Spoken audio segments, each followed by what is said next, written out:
হরে কৃষ্ণ। আজকে আমি বানিয়েছি ভেজ চাউমিন। বানানোর জন্যে সবার প্রথমে আমি চাউমিনটা ভালো করে ধুয়ে ঠান্ডা জলে ভিজিয়ে রেখেছিলাম। আমি সবজিগুলো কাটতে কাটতে আমার চাউমিনটা ভিজে গেছিলো, তারপর তুলে নিয়েছি। চাউমিন বানানোর জন্য সবজি নিয়ে নিয়েছি গাজর, বিনস, ক্যাপসিকাম, টমেটো, ধনেপাতা, আদা, কাঁচা লঙ্কা। কড়াই গরম করে সবার প্রথমে আমি সাদা তেল দিয়েছি। তারপর তেলটা গরম হলে আগে আমি গাজরটা দিয়ে কিছুক্ষণ ভেজে নিয়েছি। কিছুক্ষণ ভাজার পরে আমি বিনসটা দিয়ে দিলাম, ক্যাপসিকামটাও দিয়ে দিচ্ছি, দিয়ে আরও কিছুক্ষণ ভেজে নেব। কিছুক্ষণ ভাজার পরে আমি এবার কাঁচা লঙ্কা আর আদা বাটা দিয়ে একটু নেড়ে নিলাম। খানিকক্ষণ নেড়ে নেওয়ার পরে আমি এবার টমেটো কুচোগুলো দিয়ে দিলাম, খানিকটা লবণ দিয়ে দিচ্ছি।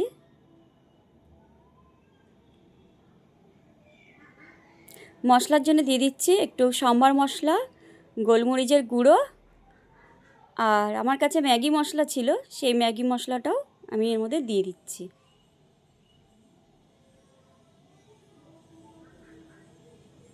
দিয়ে ভালো করে সবজিটাকে কষিয়ে নিচ্ছি। নেওয়ার পরে আমি চাউমিনগুলো দিয়ে দিলাম। চাউমিনগুলো সম্পূর্ণ ঠান্ডা জলে আমি ভালো করে ধুয়ে ভিজিয়ে রেখেছিলাম। খুব ভালো করে সবজির সাথে মিশিয়ে দিচ্ছিলাম। খানিকক্ষণ রান্না করার পরে চাউমিনের মধ্যে আমি আরও কিছুটা লবণ দিয়ে দিলাম।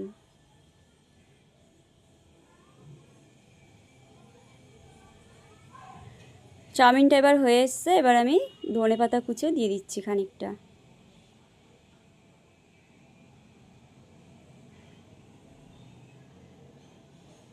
চাউমিনটা এবার আমার সম্পূর্ণ রান্না হয়ে গেছে।